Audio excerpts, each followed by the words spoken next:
and I think Movin, you mentioned around doing KYC, email, WhatsApp, some new channels, right? I remember recording a podcast with Pranay Pratik, the founder of Signos. It's a dev tool company, and he mentioned something very interesting. His view was that the first version of the product for any company, right, it should always have the kernel of the unique insight, right, that the founders have. Then it's a true MVP. Otherwise, it's just a hack. And I was putting this in the context of Skydo in particular, right? I mean, so as an investor, I see a lot of kind of deep tech products where even the job to be done is unclear, right? And you are really in fuzz. I think in Skydo's case, the job to be done was very clear, but that also meant that there were a lot of alternatives. Customers had workflows, customer had kind of competing options, right? So how did you figure out the differentiation part, right?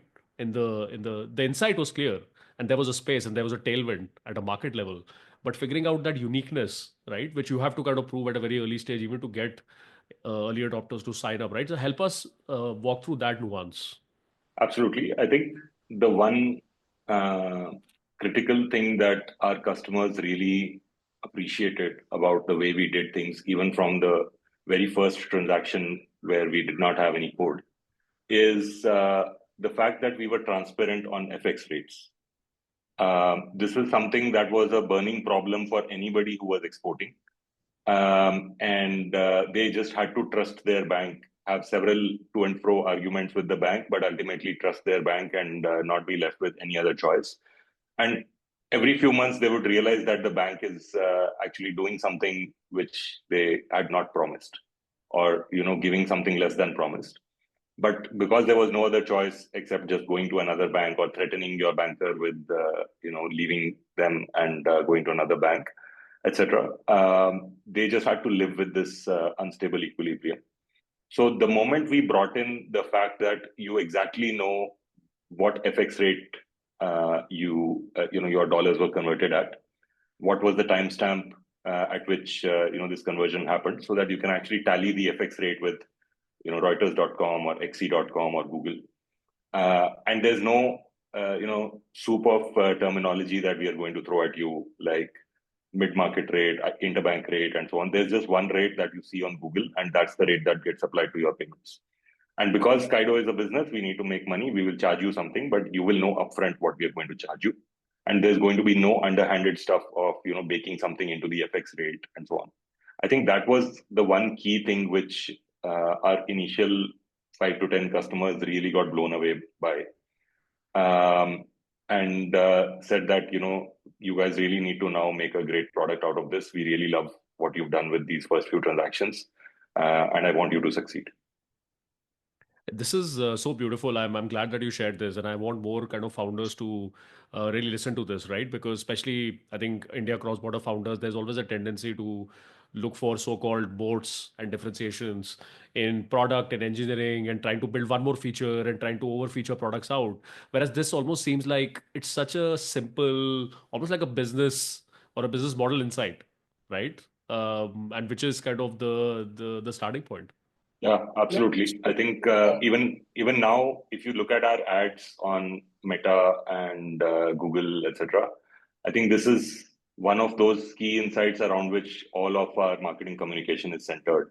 While a lot of competitors have actually tried and done the same thing, or at least pretended to do the same thing, I think whenever somebody thinks of transparent FX rates, they think of Skydo. So we've kind of ended up owning that territory.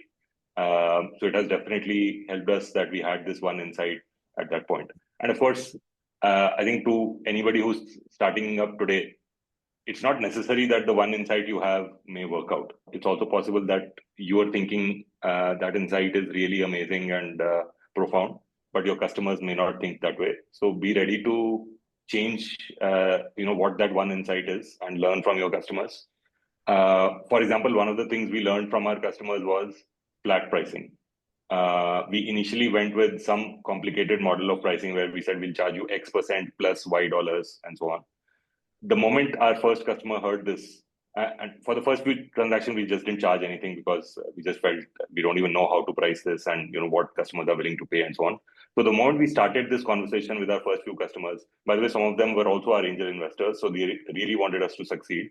So they were really not negotiating because They just wanted a good deal. They actually wanted Skydo to succeed.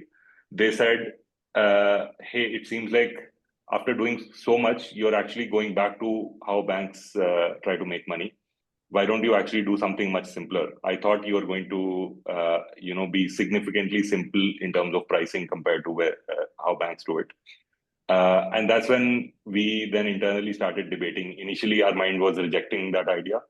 Uh, but then we actually came up with something radical and said we will have flat pricing. And we'll, for every transaction, we'll just charge a limited, a constant amount. So that was $29. For all transactions up to $10,000, we just charge $29 flat.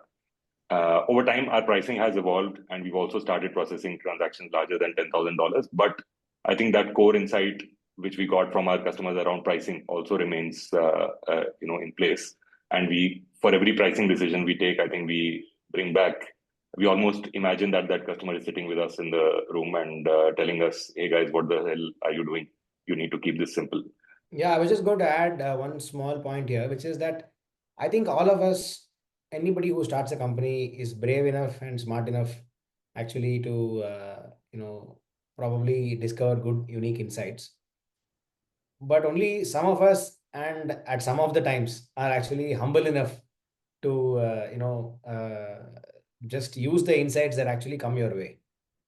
I don't think we really, to be honest, I genuinely feel like none of the world's problems are, need solutions that are not available. There are solutions all around us. We just have to be humble enough to take the solution when it comes before us. In this case, I would say, I mean, it's easy for us to say we were smart to come up with a radical pricing, etc. But the reality is what Movin said, which is, you know, uh, just the customer taught us what to do.